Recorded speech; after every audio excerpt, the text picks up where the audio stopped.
Daniel Luján. Sí, invitado.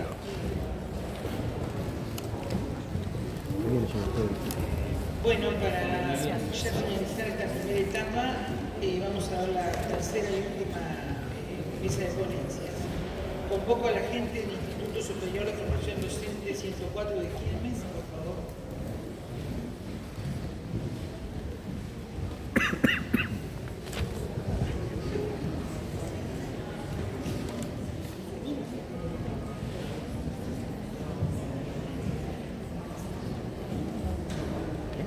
Bueno, en esta ocasión presentamos la temática de la práctica docente como experiencia situada, una revisión post-pandemia.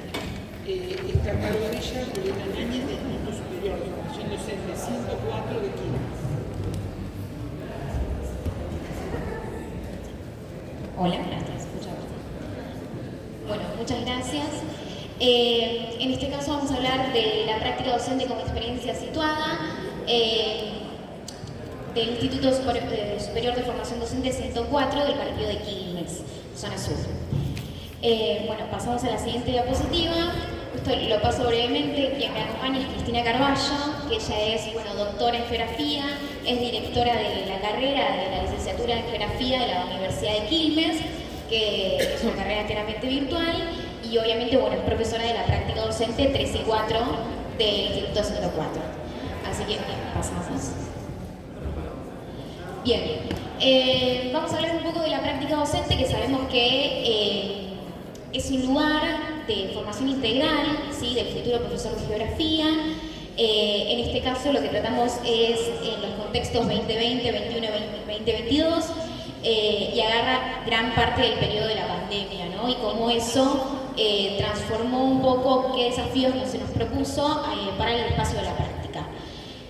La práctica docente estaba pensada, ¿no?, previamente a toda esta situación como una cuestión de base territorial, presencial, y a partir de esta situación se nos presentaron ciertos desafíos. Construimos nuevas formas de interacción docente entre el docente, los estudiantes, los residentes, entre la figura del docente coformador, las escuelas y los grupos destinos, junto con los directivos y obviamente la institución formadora, que en este caso es el Instituto 104.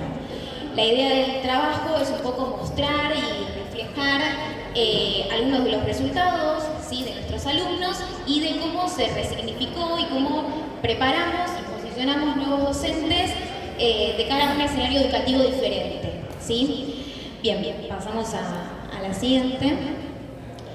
Bueno, previo a esto, la práctica docente obviamente que ya se venía trabajando en la cuestión de la evaluación, en el diálogo con los directivos, ¿sí?, con los docentes conformadores, la transposición didáctica, el trabajo de problemáticas ambientales, territoriales que afectaban al partido, y obviamente la situación de la evaluación y del proyecto de residencias y de evaluación. Y a partir de 2020, cómo eso fue cambiando a partir de la pandemia. Pasamos a la siguiente.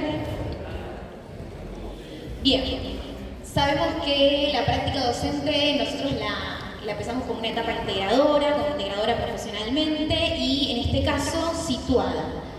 A partir del COVID-19, dejó en evidencia las debilidades del sistema educativo, más allá de la cuestión sanitaria del sistema educativo también, aunque también podemos, así como destacar fragilidades, también podemos identificar fortalezas. Entonces, se nos presentó como desafío preparar futuros docentes de cara a un nuevo escenario educativo de innovación, más allá de la tecnología, innovación pedagógica también. En cuanto a la diversidad de las instituciones educativas, lo que quedó en evidencia es la diversidad de cómo los docentes se preparan para dar clase ante la cantidad de oferta o de diferencias que encontramos en el alumnado, por ejemplo, y en cada institución. Y por último, esto nos dio la necesidad de proponer e interpelarnos activamente a cómo los docentes iban a prepararse para esa práctica docente. Como eje central nosotros tomamos la evaluación formativa, que es un eje que ya se venía planteando previamente, y que tomó más protagonismo, se quiere decir, a partir de este contexto. Bien, ahí está.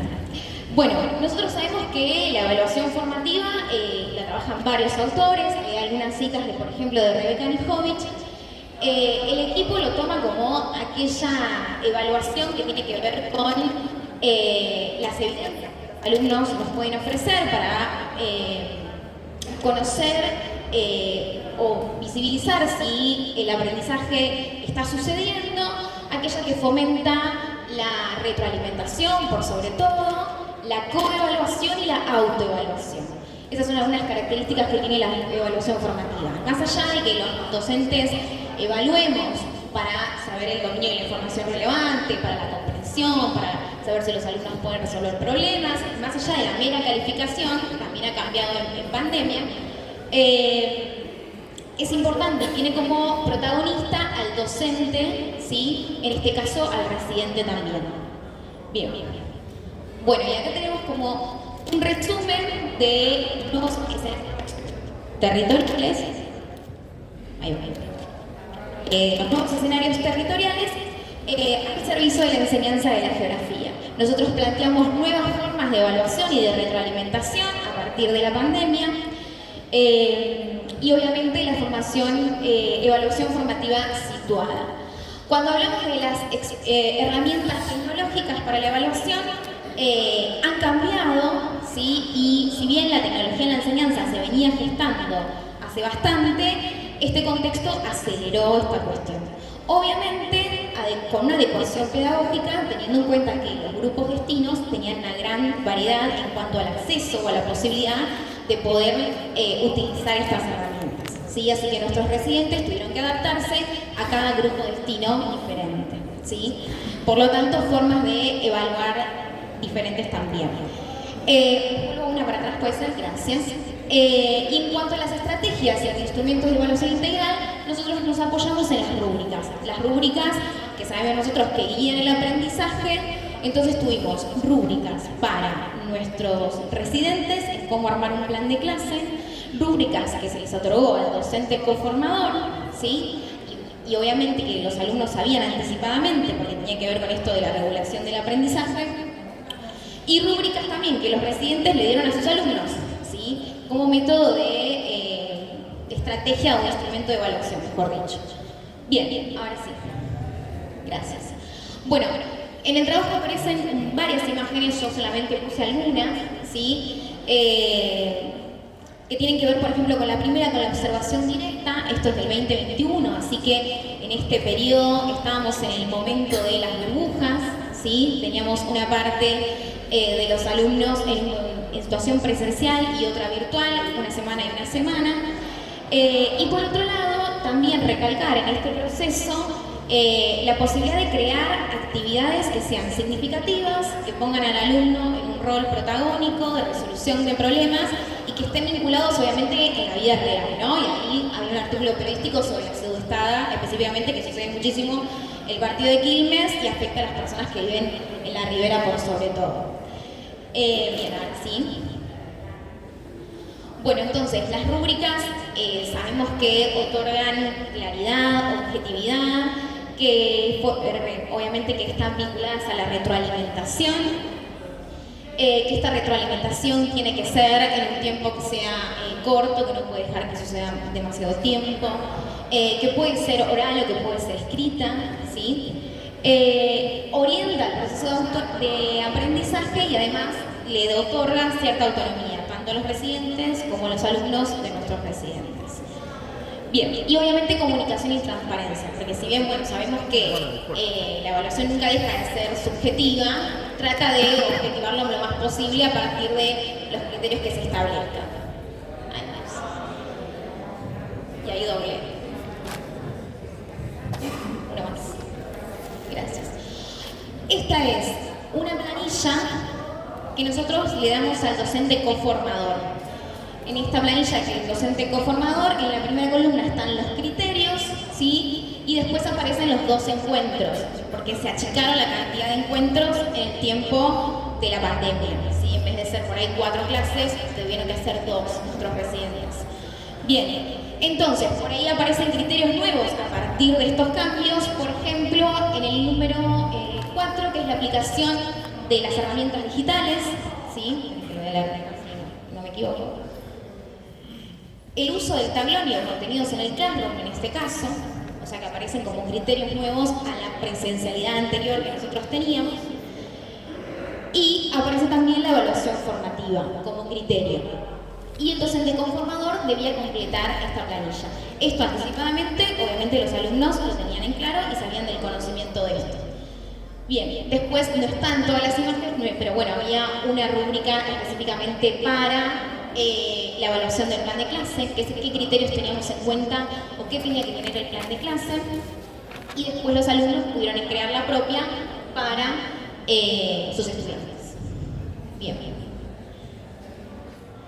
Bueno, dentro del abanico de las herramientas digitales, nosotros en este periodo capacitamos a los alumnos en qué herramientas podrían utilizar. Obviamente que estas herramientas tenían que ser adecuadas pedagógicamente, ¿no? O sea, depende del grupo destino. Algunos estudiantes tenían grupos donde solamente se podían comunicar con un grupo de WhatsApp, otros tenían la libertad de alguna plataforma y el acceso que sus alumnos podían trabajar con esas plataformas. Lo que nosotros hicimos fue capacitar a nuestros estudiantes en qué herramientas podían utilizar que promuevan el trabajo colaborativo, la interacción, el juego, lo lúdico, y algunas de estas herramientas lo que proponen son la trazabilidad. La trazabilidad tiene que ver con qué recorrido hace el alumno aunque sea ese juego. Por más que sea un juego, aparece cuáles son las cantidades de respuestas correctas, incorrectas, cuántas obtuvo o no, y eso permite tener un conocimiento de cómo el alumno avanzó en ese proceso. ¿Está? Bien. Y en este caso tenemos dos momentos. Esto son trabajos de alumnos de la práctica 3 y 4. Y en este caso es como una alumna adaptó su clase, ¿sí?, a la presencialidad, en este sentido. Se pensó una clase primero para el momento virtual y para el otro momento, para la otra burbuja que estaba desde lo presencial. Si bien se podían subir las cosas a la plataforma, tenía que pensar las dos variables. Entonces, a partir de una presentación, el material teórico y del otro lado, como ella lo explayó en el pizarrón. Todo esto sucedió muy rápidamente, porque yo no sé si ustedes recuerdan, pero la vuelta a la presencialidad fue como inesperada, así que nuestros residentes rápidamente tuvieron que adaptarse y cambiar sus planes que habían pensado para lo digital, para lo presencial. Así que bueno, el proceso fue bastante rápido, pero obtuvo buenos resultados. Bien, y como ideas finales, repensar la enseñanza de la geografía es una experiencia indispensable. Creemos que la pandemia ha traído cosas que vinieron para quedarse, ¿sí?, y ciertas fortalezas y nos han fortalecido a todos. La cuestión de las herramientas y la tecnología en la enseñanza, que se venía gestándose bastante anteriormente, ha llegado con mayor velocidad. La enseñanza a partir de rúbricas, sí, la evaluación, mejor dicho, a partir de rúbricas, y la evaluación formativa, que adquiere cada vez un carácter más protagónico, ¿sí? Pasamos a la otra. Bien, este trabajo fue posible gracias al diálogo con directivos, secretarios, docentes conformadores, escuelas que nos abrieron la puerta, inclusive desde la virtualidad, para que los alumnos pudieran ingresar a las plataformas, a los Classroom, para poder, aunque sea, dar esas clases virtuales. Y por último, destacar cuáles son las fortalezas que aparecen a lo largo de esta investigación. Y bueno, tiene que ver con el redireccionamiento, ahí va, de esta nueva enseñanza de la geografía, de los nuevos escenarios y la didáctica que llega cada vez más con abordajes innovadores y desafiantes también. Así que bueno, muchas gracias.